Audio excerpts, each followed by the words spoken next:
Morning, everybody. Morning. Let me start by saying thank you. I'm actually delighted to be. It's my first time to be in Trinidad. I do come to the region quite often, and I've been to Tobago on holiday several times, but never actually been to the island. So thank you for inviting me.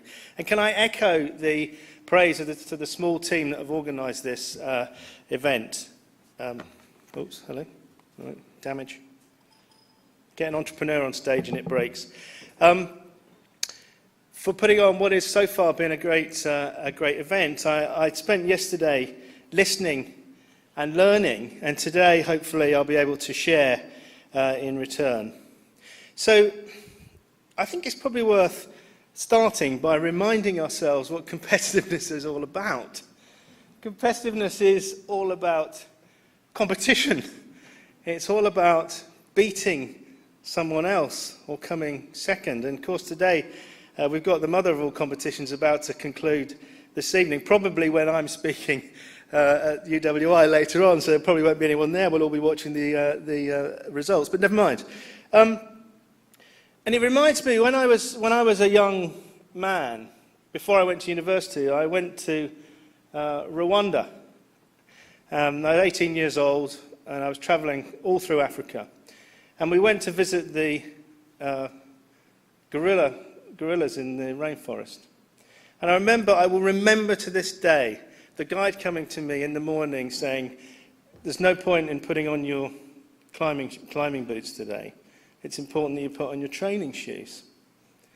And I looked at him and I said, you're ridiculous, aren't you? Don't tell me we're expected to outrun a 10-foot silverback gorilla charging at us. And he said, no, he said, the only thing that's important is that you run faster than the next guy. And that's always stuck with me. Competition is absolutely critical to success. So I'm delighted. I've been asked to offer a perspective as an entrepreneur, because I am not a consultant, although I do some consulting. I'm not an academic and I'm not a bureaucrat. I am very much an entrepreneur. I actually began as an entrepreneur age 7 when something nasty happened to me, which I'll share with those that come tonight. And I was trading bank up stop at 16. And I've since gone on to develop a business. We call them the Heineken lights, because they reach other parts that other lights cannot reach. So our lights would be found in the early space shuttle, on Richard Branson's Round the World balloon, on machine tools. We've been in two or three of the Bond movies and Die Hard and all those sorts of things. We are on the bridge of nuclear submarines. Now, if you'd have told me, age 16, when I was buying and selling second-hand metal shelving, that I would go on to create a business that makes products that save lives every day, that have travelled as far as man have gone in space, and have been as deep as man has gone in the oceans, I'd have thought you were having a laugh, because I would not have expected that to happen. And I think one of my important messages today, particularly to any entrepreneurs in the business, is that we are generally unable to foresee just how far we can go in lives. And it's very important to get one's attitude right. So you might ask, why am I here? Why have I come all the way volunteering to Trinidad and the Caribbean? I could be at home with the family. Well, I've come because I believe there's something about the Caribbean that makes me think, well, I was the future once. Perhaps the Caribbean is the future of tomorrow, because the Caribbean has all of the ingredients of success in the 21st and 22nd centuries. And that is why I've been helping Barbados. It's why we established the Entrepreneurship Foundation in Barbados, whose aim is to make Barbados the #1 entrepreneurial hub in the world by 2020. Because I believe you've got what it takes here, but for some reason, it doesn't quite gel, and that's why I think this conference is important. Why is competitiveness important? We've heard a lot yesterday, and we've heard quite a bit. Denzel was talking about Jamaica and Singapore. Well, I've studied that quite extensively, and just thinking about that, and I apologize to those who've studied this previously, but for those who don't know, Jamaica and Singapore were given independence from the British Empire roughly the same time, 62 and 65. They both had approximately the same population, 1.8 million, They both had roughly the same GDP per head of $2,700 US. They both had a central port. They both had at the time, both had capitalist governments. They both had the tradition of British rule. Jamaica, if anything, had a number of advantages. I mean, Jamaica had an established tourist business. It had natural resources. It was certainly less ethnically divided. And it had an entrepreneurial nature, as exampled by Levi Roots. I don't know if he translates over here, but Levi is a Jamaican. I spoke with him at a school. We had 1,000 kids in this audience. And I was talking like I was now, and Levi walked in the back of the room with his guitar and started singing his reggae roots song. And the whole place just exploded. It's a guy with charisma, is a major entrepreneur, came out of jail to start his business. So you can't tell me that Jamaica is not full of entrepreneurial talent, but for some reason, it hasn't quite worked. And the result, this is a slightly old graph, but the result is this. We heard from Denzel yesterday about the difference in growth rates. But the GDP per head of Singapore is now $43,000 per head, and in Jamaica it's $5,000 per head. Singapore is number 2 in the International Competitiveness League out of 144. Jamaica is 107. Now you might think, well, okay, so what? Who cares? Well, it matters, because these things matter to the lives of people who live in the country. So it's no mistake, and they are not separate issues, that you are 8 times more likely to die in Jamaica before you're 5 than if you live in Singapore. You're 100 times more likely to die of violent crime in Jamaica as you are in Singapore. It's no accident that Singapore can afford its social policy. These are not unrelated matters. Of course, it's not as simple as that. I mean, you've got on the one hand a police state in Singapore, and on the other hand a democracy, and it's much more complicated than that. But the fact is that competitiveness and entrepreneurship have played a major role in allowing Singapore to afford the social policy and the society that it wants. So the impacts are quite substantial and should not be ignored. So, you want to be more competitive? Well, guess what? You're not alone. Last week, that's why I've got this with me. Last week, Lord Heseltine in the UK, in pursuit of growth, no stone unturned. 89 recommendations on how we're going to completely re-engineer the UK economy to be more competitive. I happen to chair the economic development body for my county in Buckinghamshire, which is just outside London. Buckinghamshire is about 500,000 people, an $18 billion economy.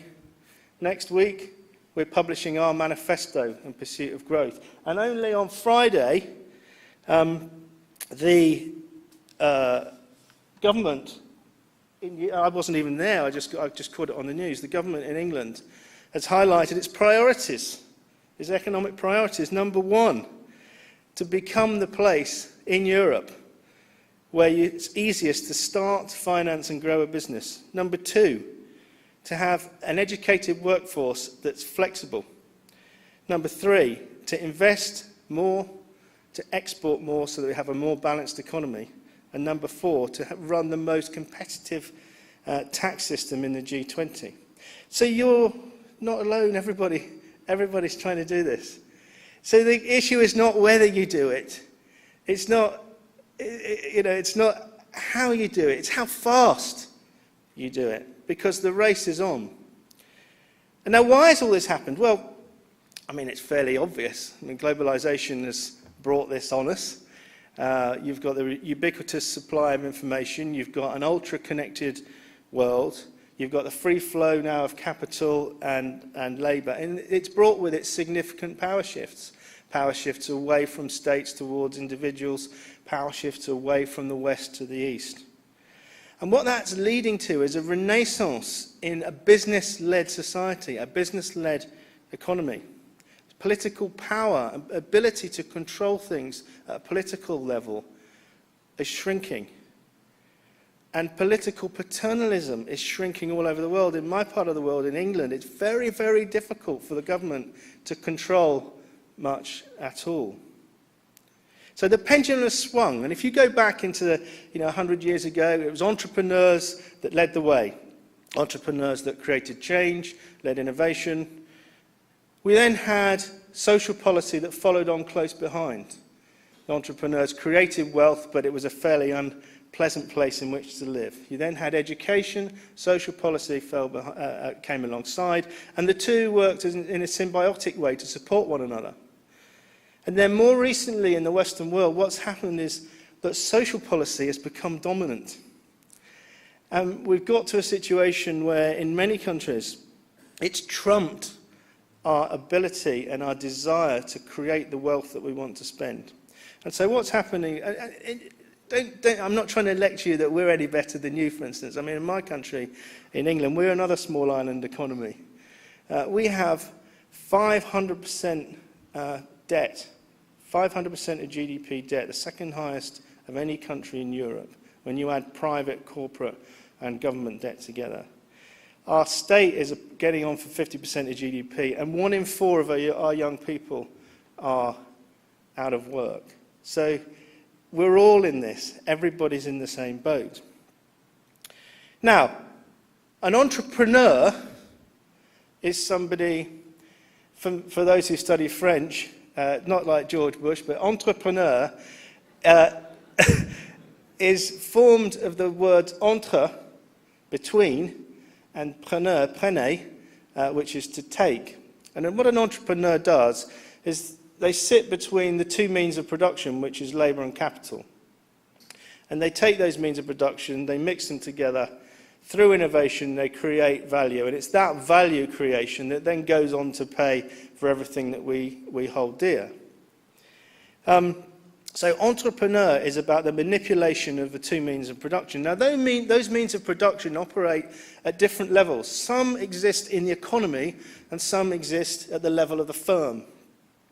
We've heard a lot about the stuff that exists at the level of the economy, and I'm not planning to talk too much about that, but it's things like legislation, the education system, the transport system, the availability of finance, connectivity, broadband, things like that, social capital, those things, and they're all really important. They are effectively like the pitch that the team plays on. But I want to just talk briefly about the level of the firm. And I want to just talk about 3 aspects of competitiveness at the level of the firm. I want to talk briefly about attitude, strategy, and focus. And amongst these, as Denzel mentioned yesterday, attitude is absolutely critical and all-powerful.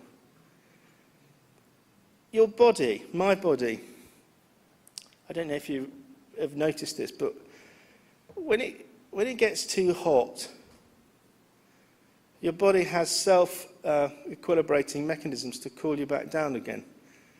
You vasodilate, you blush, you sweat, it brings you back down to where your body thinks you should be. The same thing happens when you get too cold. It cuts circulation to the outer extremities and protects the core organs.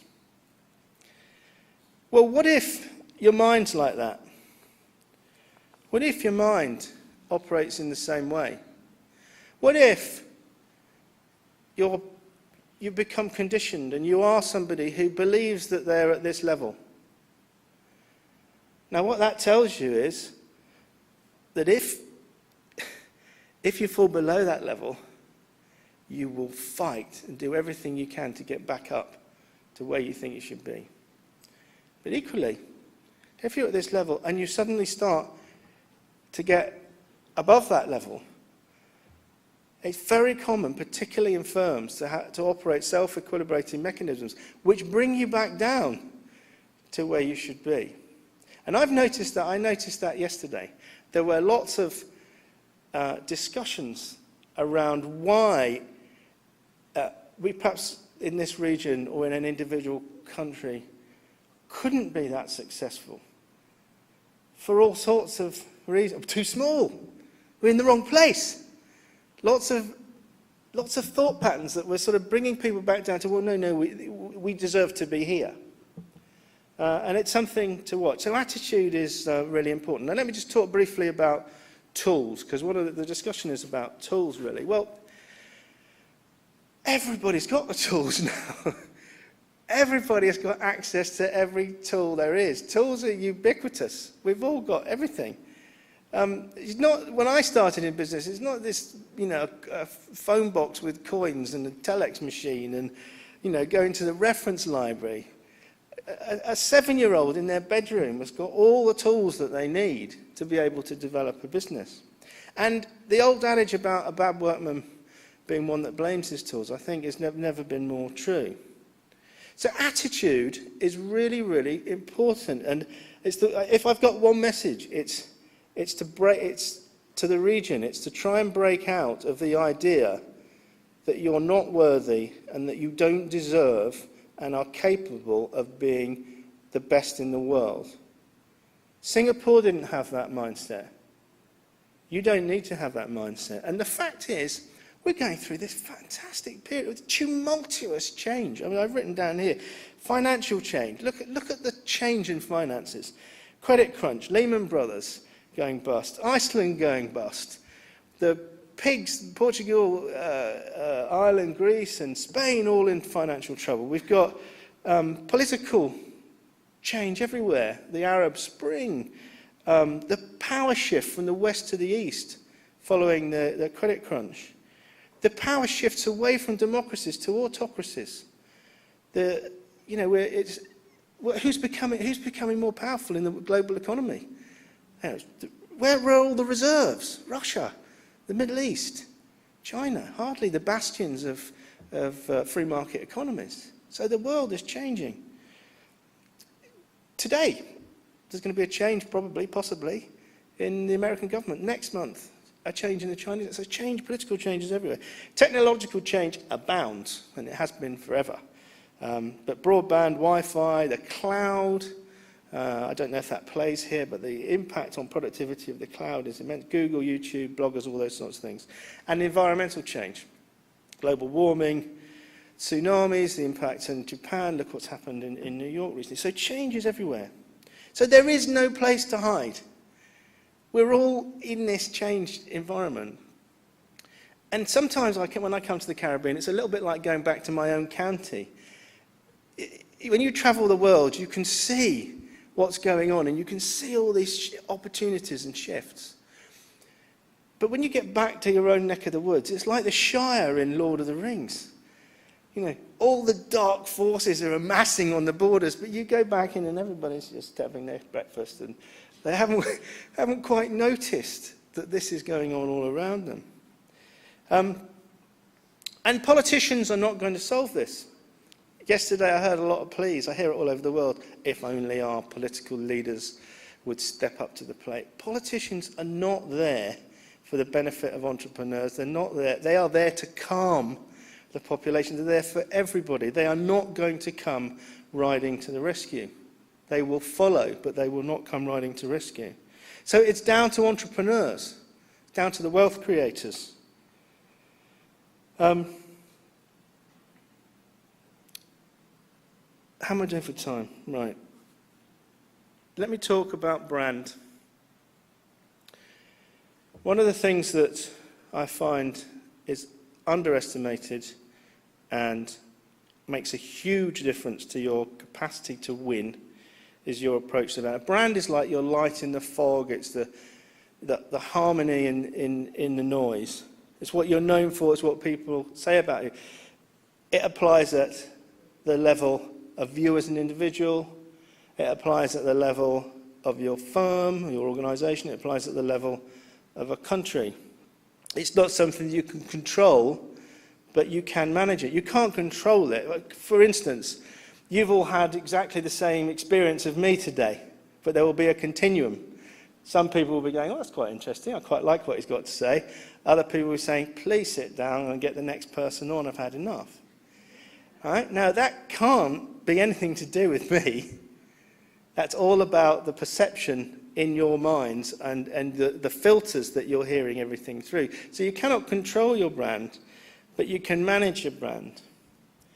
Now, if there's a business message that I can deliver that will have the biggest impact, it is how important brand is. And I'll illustrate it with an example. And it's so important now, and it's increasingly important in this globalizing world, to be noticed and known for something. I don't know if you know this, but who knows, does anybody know what the most expensive liquid, retail liquid is in America by the gallon? Any ideas? Okay, no? Coca-Cola, $2 a gallon. Petrol, about $3 a gallon. Milk, it's about $4 a gallon. Evian water's about $6 a gallon. Budweiser's about $10 a gallon. What's the number one liquid? Come on, someone must know. Sorry? No? Red Bull. Red Bull is $30 per gallon. Now, if ever you've needed proof that brand is important, Coca-Cola's $2 a gallon, Red Bull is $30 a gallon. It's no mistake that Red Bull is able to run 2 Formula One teams and is the main sponsor behind Felix Baumgartner's Dive to Earth.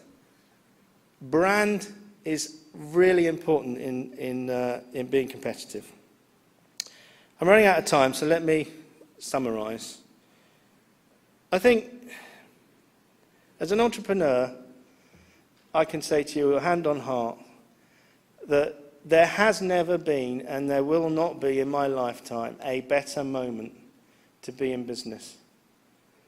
The number of changes, the retreat of large organizations from spaces, the capacity to deploy technology and new thinking has never been richer than it is now. And we shouldn't forget that companies like HP, Disney, FedEx, they were all created as part of their DNA. It was all created in tough times. So there's never been a better moment. But the rules have changed. The rules have changed significantly, and they are changing by the day. It's been colossal change.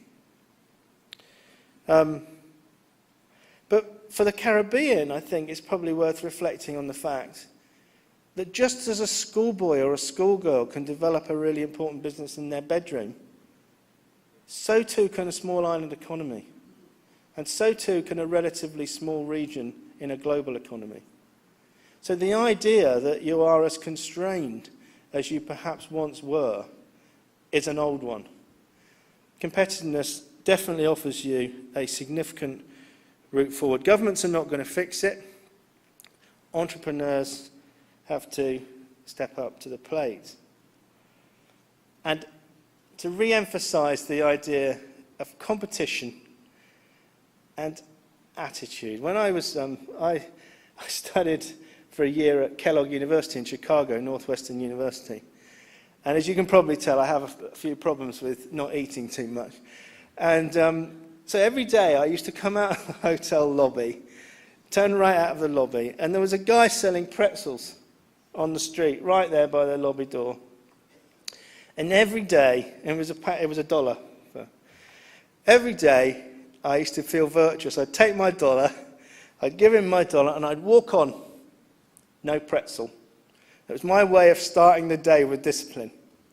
Well, I've been doing this for about 6 months.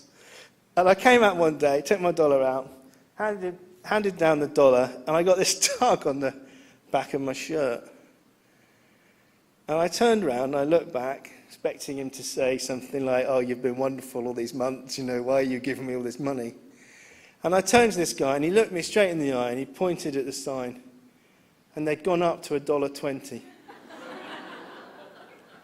Now, if you've ever needed, that's stuck with me forever. I was in my mid-20s.